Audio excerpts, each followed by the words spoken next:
People asked and I finally answered. So here's part 3 of how I make characters out of clay. Last time I showed you how to make the base, but you could also change it depending on what types of clothes you're trying to make. If I don't know what I'm making yet, I'd go with what I showed you in part 2 just because it works with more styles. The sharp point that I showed you how to make last time makes it easy to stab clay on while also making sure that the torso doesn't get too wide.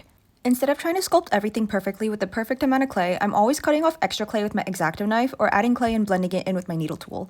And I don't have to worry about ruining my previous work because I already baked it once.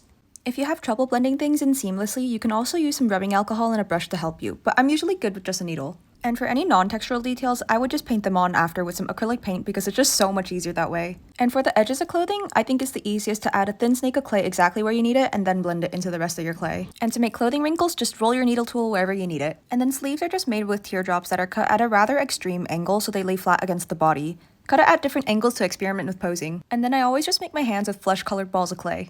For shoes, you could honestly do the same thing but with different colors, but I wanted to show you how you could just cut and add pieces to make a pair of heeled boots. If you ever want to make something specific, I can always make more tutorials upon request, but I hope this was helpful for the time being. I have 2 more parts planned for this series, so make sure you follow so you don't miss them.